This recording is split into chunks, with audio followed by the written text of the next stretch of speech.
આપણે એક ધોરણ 10નો સમીકરણનો દાખલો લઈ રહ્યા છીએ, જેમાં વિદ્યાર્થીઓને કેટલીક વખતે અંશ અને છેદ જોવે છે તો એમને ડિસ્ટર્બ થતું હોય તો અહીંયા આગળ a ઓછા b બરાબર 3 છે અને a તૃતીયાંશ ઓછા b દ્વિતીયાંશ બરાબર 6 છે. ચલો, પહેલું સમીકરણ તો જેમ છે એમને મજા આવી જશે. તો a ઓછા b બરાબર 3. હવે બીજું સમીકરણ. બીજા સમીકરણમાં એવું છે કે અહીંયા નીચે 3 છે, નીચે 2 છે. મતલબ 3 અને 2 બંનેમાંથી કોઈના આગળ ભાગ ચાલી શકતા નહીં. મતલબ બંને વિભાજ્ય સંખ્યાઓ છે, અવિભાજ્ય સંખ્યાઓ છે. સોરી, બંને અવિભાજ્ય સંખ્યાઓ છે. બંને અવિભાજ્ય સંખ્યાઓ હોય તો એ બંનેનો ગુણાકાર કરી નાખવાનો. મતલબ એ બંનેનો ગુણાકાર કરતો 6 મળશે. તો આપણે આખા સમીકરણને 6 વડે ગણી લઈશું. તો અહીંયા આગળ સમીકરણ 2 ને 6 વડે ગુણતો સમીકરણ 2 ને આપણે 6 વડે ગણી લઈશું. તો a તૃતીયાંશ એને 6 વડે ગણે વત્તા b દ્વિતીયાંશ એને 6 વડે ગણે બરાબર 6 છે. તો એને પણ આપણે 6 વડે ગણીશું. સમજણ પડી આપણે 6 કેમ લાવ્યા? તો અહીંયા આગળ નીચે 3 હતા, અહીંયા 2 હતા, જેના આગળ કોઈ ભાગ ચાલતા નહીં. મતલબ અવિભાજ્ય સંખ્યાઓ છે. અવિભાજ્ય સંખ્યાઓ હોય તો બંનેનો ગુણાકાર કરીને જ મૂકી દેવાનું. તો આ બંનેનો ગુણાકાર 6 થાય છે, તો મતલબ આપણે બધી સંખ્યાને 6 વડે ગણી લીધા. હવે 3 દુ 6 અને 9 દુ 18. તો સોરી, એ જ. તો અહીંયા આગળ 2 એ થશે.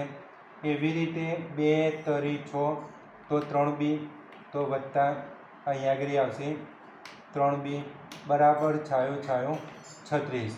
ચલો, આ રહી આપણા પાસે સમીકરણ 1 હતું, આ રહી એ સમીકરણ 2 બની ગયું. હવે શું કરશું? તો સમીકરણ 1 અને સમીકરણ 2, ચાલો આપણે સમીકરણ 1નો 2 વડે ગણી લઈએ તો શું આના કમ્પેરમાં કોઈ થશે? આપણા લોપની રીતે કદાચ દાખલો ગણી શકાશે. આવ્યો લોપ અને આદેશ કોઈ જાજો ફરક નહીં. ગયો દાખલો આપણો આદેશનો ગણ્યો. ચલો પ્રયત્ન કરીએ, આ દાખલો આપણો લોપની રીતે કરીએ. તો સમીકરણ 1 ને 2 વડે ગુણતો. હવે તમને એવું થશે કે હું કેમ 2 વડે જ ગણવાનું કહું છું, કેમ 3 વડે 4 વડે 5 વડે ગણવાનું ના કીધું? તો એનું એક કારણ છે. અહીંયા આગળ આપણા પાસે 2 પડ્યા છે, અહીંયા આગળ એક જ એ છે. તો મતલબ ઓના સરખું થવા માટે આપણે 2 વડે ગણશું તો 2 થઈ જશે ને. તો મતલબ સરખું આપણે છેદ ઉડી જાય, આપણે એવું વિચારવાનું છે. તો અહીંયા આગળ સમીકરણ 1 ને 2 વડે ગણવા માટેનું કારણ મેં તમને કીધું કે અહીંયા આગળ 2 છે, અહીંયા આગળ 1 એ છે.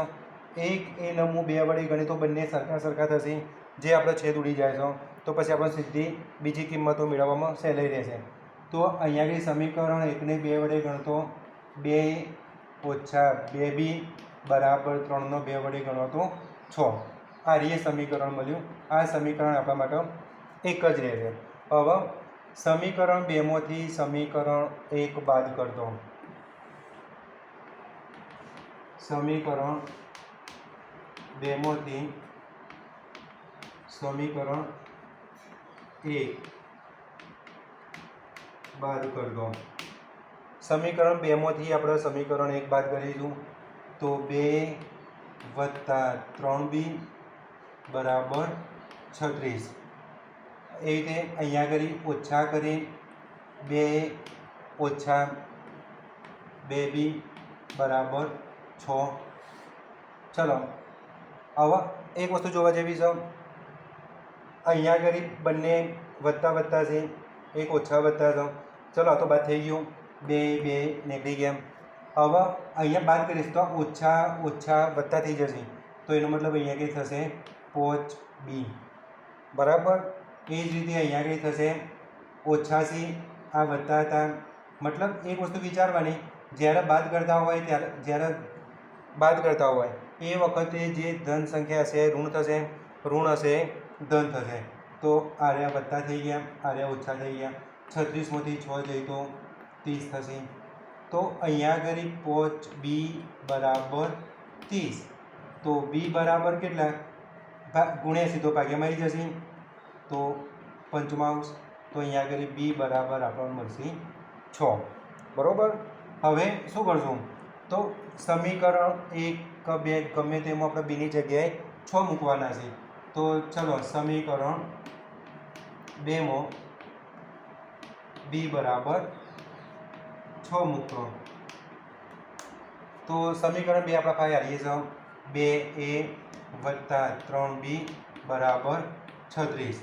આમાં આપણે શું કરશું 6 મૂકીશું કયો આગળ b ની જગ્યાએ તો 2 વત્તા 3 અહીંયા 6 મૂક્યા બરાબર 36.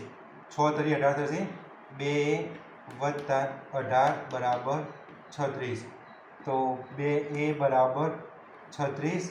આ 18 પાછળ લઈ જઈશું તો માઇનસ થશે તો 36 માંથી 18 છે તો 18 રહેશે 2 બરાબર 18.